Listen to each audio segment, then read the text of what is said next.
देखिए 11 number question क्या कहता है कि जल में हाइड्रोजन तथा ऑक्सीजन की परमाणु संख्या का अनुपात क्या होता है। तो जल का परमाणु संख्या, जल का रासायनिक सूत्र क्या होता है, H2O होता है। यानी कि हाइड्रोजन 2 ऑक्सीजन 1 होता है, तो 2:1।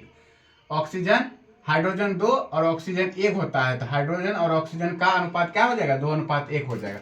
मानव हृदय में कितने कोष्ठ होते हैं, तो टोटल 4 कोष्ठ होते हैं, 2 ऊपर 2 नीचे होता है। डेंगू उत्पन्न करने वाला मच्छर किस तरह के जल में रहता है, तो डेंगू जो होता है ना, साफ जल में रहता है। कौन से जल में, साफ जल में, क्योंकि उसको साफ जल में प्रजनन करना अच्छा लगता है, साफ जल में ही वो रहता है।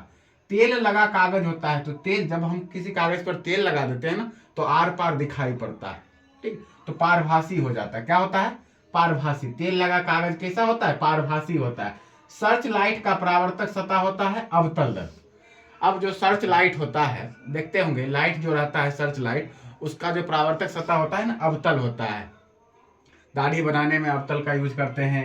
एक गोलीय दर्पण की फोकस दूरी +20 सेंटीमीटर, यहां याद रखना है +20 सेंटीमीटर है, तो यह गोलीय दर्पण कैसा होता है, तो गोलीय दर्पण अवतल उत्तल दोनों होता है गोलीय दर्पण।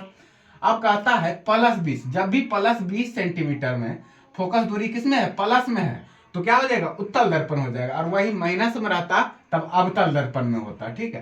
तो यानी कि गोलीय दर्पण की जो फोकस दूरी है +20 सेंटीमीटर है, तो ये हो जाएगा उत्तल दर्पण, और वही माइनस में रहता तो अवतल दर्पण।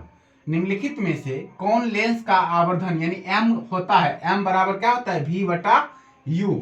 फिर 18 नंबर क्वेश्चन कि बाल्टीन में रखा हुआ सिक्का ऊपर उठा हुआ प्रतीत होता है। या फिर देखते होंगे कि तालाब जो होता है ना, उसका पानी कम गहरा नजदीक पड़ता है, ठीक है, लगेगा कि कम गहरा है, लेकिन वो ज्यादा गहरा रहता है। किसके कारण, अपवर्तन के कारण, प्रकाश का अपवर्तन के कारण होता है। बाल्टीन में रखा हुआ सिक्का क्या ऊपर उठा हुआ प्रतीत होता है, प्रकाश के अपवर्तन के कारण। फोटोग्राफी कैमरा, जो शादी ब्याह में कैमरा यूज होता है फोटोग्राफी का, उसका जो अभिदृश्य कैसा होता है, तो उत्तल का होता है। किसका होता है, उत्तल का। फिर लेंस की क्षमता का ऐसा मात्रक, लेंस की क्षमता का ऐसा मात्रक डायोप्टर होता है, ठीक है। अब 21वां नंबर क्वेश्चन बताते हैं।